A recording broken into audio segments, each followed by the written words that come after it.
नमस्कार, आप देख रहे हैं ऑन न्यूज भारत।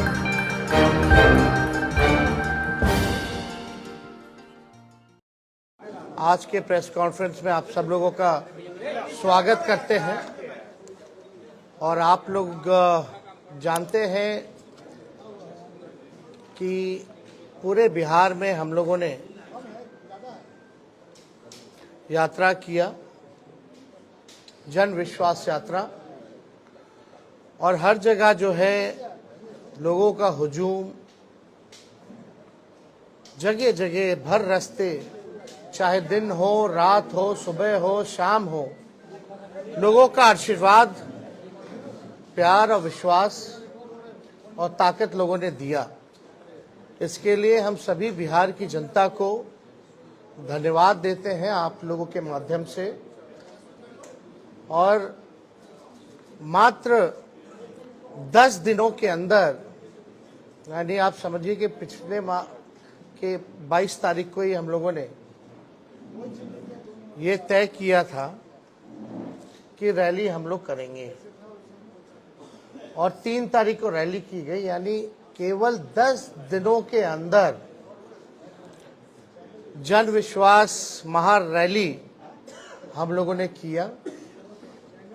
और रैली के दिन खराब मौसम के बावजूद भी लाखों लाख के तादाद में लोग जुटे। एक ऐतिहासिक और एक सफल रैली का आयोजन किया गया। और आने वाले 2024 के चुनाव को देखते हुए बिहार की धरती ने एक ऐतिहासिक रैली के माध्यम से पूरे देश में संदेश दिया कि हमारा जो गठबंधन है, महागठबंधन, इंडिया गठबंधन, ये मजबूत है और आने वाले समय में बिहार से हम सब लोग चौंकाने वाला रिजल्ट देंगे।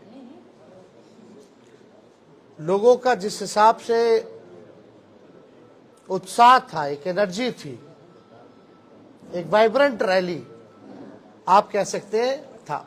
बारिश हो रहा था लेकिन सुबह से लोग डटे हुए थे। शाम में 4 बजे रैली खत्म हुई।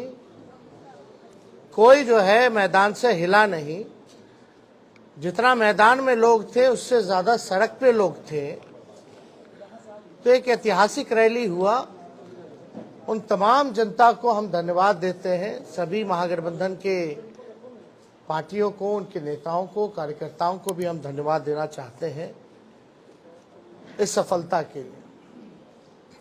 और आने वाला जो चुनाव होगा, साफ तौर पे जो हम लोगों ने लकीर खींची है, हम लोगों ने जिस हिसाब से 5 लाख नौकरियां, बहालियां निकाली है, नियुक्ति पत्र लाखों में बांटने का काम किया मात्र 17 महीनों में, आरक्षण की सीमा बढ़ाई गई, नियोजित शिक्षकों को राजकीय कर्मी का दर्जा देने का निर्णय हम लोगों ने कैबिनेट से लिया।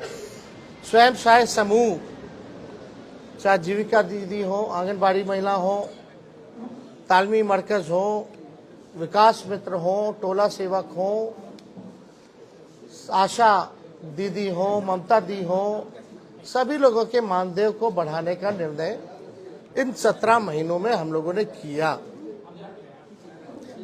इसके साथ साथ स्पोर्ट्स पॉलिसी के साथ साथ, आईटी पॉलिसी के साथ साथ टूरिज्म पॉलिसी भी इस 17 महीने में हम लोगों ने लाया। जो खिलाड़ी स्पोर्ट्स पॉलिसी के तहत हम लोगों का था कि भाई जो खिलाड़ी मेडल लाएंगे, बिहार का, देश का नाम रोशन करेंगे, उनको भी हम लोगों ने नौकरियां दी। और हाईएस्ट लेवल है उस नियमावली में डीएसपी के लेवल तक का नौकरी जो है लोगों को मिलेगा, जैसा वो मेडल लाएंगे। तो खेल के साथ साथ जो पढ़ने वाले लोग हैं, हम लोगों ने नौकरियां देने का काम किया। हम लोगों ने 17 महीने में लोगों के हाथ में कलम दिया। और वहीं बीजेपी के लोग केवल नफरत बांटने का काम कर रहे हैं, तलवार बांटने का काम कर रहे हैं। अभी भी बड़ा सवाल उठता है कि भाई कैबिनेट का विस्तार क्यों नहीं हो रहा, आखिर क्या वजह है। इतने महीने 1.5 महीना होने जा रहा है और अब तक जो है विस्तार नहीं हुआ, ना ही कोई होने की कोई सूचना किसी को है, तो आखिर मामला क्या है? खैर ये सरकार में बैठे लोग जवाब देंगे, इस पे ज्यादा हमको टिप्पा टिप्पणी नहीं करना है। लेकिन सवाल उठता है कि ये सरकार बनी है केवल हम लोगों को गाली देने के लिए। कोई भी एक निर्णय जो है ये सरकार ले नहीं पा रही। जिस हिसाब से हम लोगों ने 17 महीने में निर्णय लिया, ऐतिहासिक निर्णय लिया, जाति आधारित गणना कराया, आरक्षण के सीमाएं जिस हिसाब से बढ़ाई, नौकरियों की बात करते थे, देर रात बजे जाकर के अस्पताल में हम लोग छापा मारते थे, तो कहीं भी जो मौजूदा सरकार में लोग जो बैठे हैं उनका इंटरेस्ट जो है केवल लालू जी और उनके परिवार को गाली देने में ही है। 1-1.5 महीना से कोई काम नहीं हो रहा, और जो बजट भी आया वो बजट में हम ही मंत्री लोगों का साइन था। जो केवल भाजपा के वित्त मंत्री जो हैं वो पढ़े हैं, वो हम ही लोगों का काम का गुणगान जो है वो लोग कर रहे थे। ये बजट में देखे तो कैबिनेट में सबसे ज्यादा मंत्री राष्ट्रीय जनता दल के कोटे के थे, कांग्रेस के थे, तो हम ही मंत्रियों का साइन जो हम ही लोगों ने भेजा। खैर ये बातें अलग हैं, लेकिन हम लोग पूरी मजबूती के साथ आने वाले चुनाव में हम लोग लड़ेंगे और बिहार से हम लोग चौंकाने वाला रिजल्ट हम लोग देंगे। तो इसीलिए आप सब लोगों को हम आज बुलाएं ताकि आपके माध्यम से हम लोग बिहार की जनता को धन्यवाद दें। चाहे कोई वर्ग के हो, कोई जाति के हो, कोई धर्म के हो, सभी लोगों का पार्टिसिपेशन इस रैली में रहा। तो इसलिए आप सब लोगों को भी यहाँ धन्यवाद देते हैं। अब कोई सवाल होगा तो आप लोग बेशक पूछ सकते हैं। भाजपा वाले तलवार बांटने का काम करते हैं, लेकिन इंडिया ब्लॉक के एक नेता है ए राजा, उन्होंने कहा है कि भारत एक देश नहीं है, और अगर ये एक देश है तो एक भाषा और एक परंपरा ये होनी चाहिए। और उन्होंने आगे बढ़ने के बाद ये भी कहा कि रामायण में वो भरोसा नहीं रखते हैं और राम सही नहीं है। ये उनका व्यक्तिगत बयान है, ये हम लोगों का नहीं।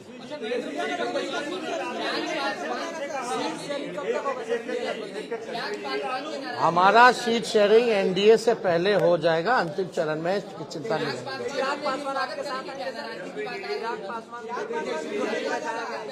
इसमें हमको क्या कहना, हमको तो कहीं जाना है नहीं, हम तो जहाँ हैं वही हैं। जिनको आना होगा वो ना बताएंगे, वो तब की बात है, तब की बात।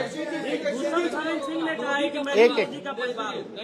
भूषण शरण सिंह जितने महिलाओं का शोषण का आरोप है, उन्होंने भी कहा कि मैं भी मोदी का परिवार हूं। अब देखिए, अब इस पे ज्यादा कुछ तो हम नहीं कहेंगे, लेकिन हम इतना जरूर कहेंगे, 80 करोड़ गरीबी से करते हैं हाहाकार, 100 करोड़ बेरोजगार, 120 करोड़ महंगाई से लाचार, दुखी सब परिवार फिर भी कहते हैं उनका परिवार। दोबारा हम पढ़ देते हैं, 80 करोड़ गरीबी से करते हाहाकार, 100 करोड़ बेरोजगार, 120 करोड़ महंगाई से लाचार, दुखी सब परिवार फिर भी कहते हैं उनका परिवार। मतलब मुद्दे की बात होनी चाहिए। पिछले बार चौकीदार हो गए थे, अब जो है परिवार हो गए हैं।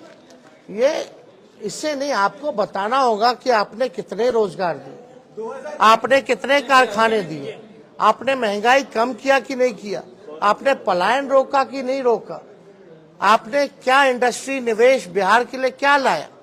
आपको इस मुद्दों पर जो है कितनी गरीबी आपने हटाने का काम किया, आपको इन मुद्दों पर जो है लोगों को बात करनी चाहिए।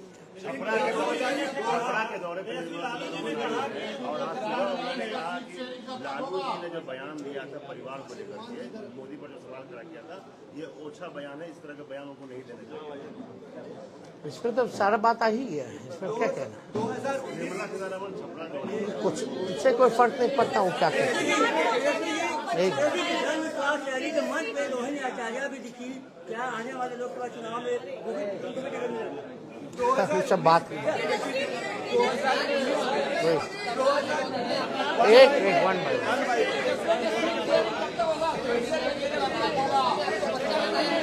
एक एक कोई समझ में नहीं आ रहा कौन क्या बोल रहा। हम तो बोले भाई बातचीत चल रही है, एनडीए से पहले हम लोगों का हो जाएगा, लेकिन आप देखिएगा जो लिस्ट भाजपा का निकला, बिहार का तो किसी का नहीं निकला। तेजस्वी जी कल सुप्रीम कोर्ट कहाँ बीजेपी में बिहार में एक को टिकट बांटा, जरा नामों बताइएगा। सुप्रीम कोर्ट ने एक फैसला दिया है। उन्होंने एक बयान दिया जिसमें आप बताएं बच्चे हैं तेजस्वी यादव। अब इसमें क्या है, मेरी खुद की बेटी है, हम पिता भी तो हैं, अब इस पे क्या बोलना। 2019 में चौकीदार छोड़ने के बाद एक कैंपेन शुरू हुआ, मैं भी चौकीदार। अब लालू जी के भाषण के बाद परिवारवाद पे फिर से एक कैंपेन शुरू हो गया, मैं मोदी का परिवार। क्या लगता है कि फिर से 2019 रिपीट होने वाला? चलिए, अब आप लोग मानते तो हैं लालू जी के बात का असर पड़ता है, बट वो अब हर जगह तेलंगाना आप वो कहें, वो उनका कहना है, लेकिन क्या हालात है इस देश के, जो वो कह रहे हैं उनका परिवार, क्या किसान के लोग लाठी से पिटा रहे हैं, क्या वो उनका परिवार नहीं है? अपने परिवार के साथ कोई इस तरह का काम करता है क्या? पिटवाने का, मिलने का समय नहीं है किसानों से। क्यों नहीं मिल रहे भाई? क्या किसान खाली कहने के लिए परिवार है? कथनी अकड़नी में तो अंतर है। जनसभा में लाखों की भीड़ हुई, लेकिन भाजपा कह रही है भीड़ से कुछ नहीं होगा, वोट चाहिए चुनाव के लिए। वोट आप लोगों के पास नहीं है, ये बात मुझे काहेला हम लोग सबसे बड़ा पार्टी बन के आए, प्री पोल में सबसे बड़ा अलायंस बन करके आए। वो तो बेईमानी नहीं होता, चंडीगढ़ जैसे तो सरकार बना लिए थे हम लोग तो 20 में।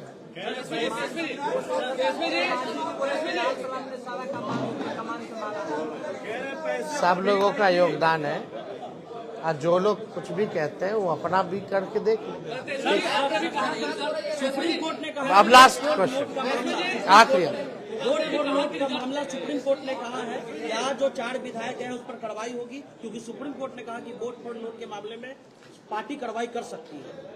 नहीं, इसमें हम लोगों ने लिखित में हमारे सचेतक ने और हमने खुद भी स्पीकर महोदय को हमने लिख करके दिया है, तो निर्णय, क्योंकि कानून तो है और इसमें एविडेंस भी है, और एविडेंस आप सब लोगों ने देखा ही था।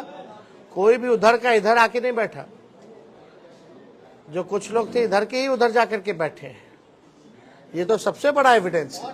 और परंपरा के हिसाब से वोटिंग के टाइम में जिसको जहां सीट अलॉट होता है उसको वहीं बैठना पड़ता है, तो इतना बड़ा सबूत है, तो हम तो लिख करके दिए हैं, कार्रवाई तो होनी चाहिए।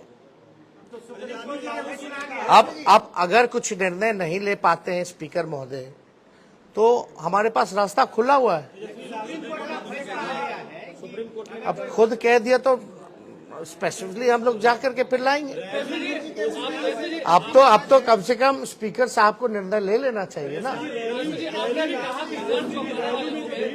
उसको लेकर भाजपा कह रही है कि पैसे पर बुलाया गया है, जो भी भाजपा कही है। ठीक है, उनकी मर्जी। एक बार फिर सब जितना लाखों लोग आए ना, सबके यहाँ ईडी सीबीआई भेज दे, बता देगा लोग। जरा 10 लाख से ऊपर जो लोग आए हैं, जरा सबसे पूछताछ कर ले।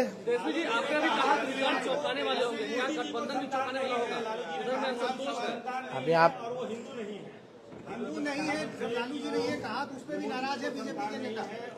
आपको एक बात समझना पड़ेगा। हाँ, पूछिए। जैसे लालू जी ने बयान दिया, हिंदू नहीं है, उनको संतान नहीं। एक बीजेपी में कैंपेन शुरू हुआ कि मैं मोदी परिवार, फिर हिंदू है कि नहीं, उसको लेकर के उन्होंने कुछ वीडियो जारी किया, कहाँ कहाँ उन्होंने पूजा और राम मंदिर। क्या लगता है 2024 में जो ये एजेंडा सेट हुआ, उसमें लालू ने ही मदद किया, ये हिंदू, राम मंदिर और परिवार? कोई ये आपकी सोच है। मुद्दा साफ यहाँ खड़ा है, गरीबी, बेरोजगारी। ये क्या है? लालू जी ने एक बात नहीं की, बहुत बातें की। लेकिन एक बात तो सही है कि अभी तक सही से जवाब कहाँ कोई दे पा रहा है। इस पे हम ज्यादा टिप्पा टिप्पणी नहीं करना चाहते हैं। हम लोग भी सब परंपरा को मानने वाले लोग हैं, हम लोग भी हिंदू हैं, हम लोग भी पूजा पाठ करते हैं, हमारे घर में भी मंदिर है, सुबह शाम वहाँ आरती होती है। तो इस तरह कोई बात धार्मिक को लेकर के एजेंडा नहीं हो सकती। लेकिन हाँ, अगर हमारे भी घर में कोई किसी की मृत्यु होती है तो हम लोग बाल मुड़वाते हैं, हम लोग दाढ़ी छिलवाते हैं, हम लोग अपनी बेटी का मुंडन हम करा के आए, तो हम लोग तो फॉलो करते हैं ना। लालू जी ने तो बस यही पूछा, तुम इतना प्रचार करता है, नफरत फैलाते हैं, उकसाते हैं लोगों को, धार्मिक भेदभाव आप कराते हैं, आपस में राम और रहीम के बंदों को लड़ाते हो, तो आप क्यों नहीं मुड़वाएं? इतना बड़ा आप अगर बात करते हैं तो आप क्यों नहीं मुड़वाएं? यही तो बात थी। बहुत बहुत धन्यवाद। राम विरोधी बताए थे सम्राट चौधरी ने कहा कि लालू राम विरोधी। अरे छोड़िए ना, पहले सर्टिफिकेट ठीक करा ले। भारत से जुड़ी हर खबरों को देखने के लिए ऑन न्यूज भारत के पेज को करें like, share and subscribe. onNewsBharat.com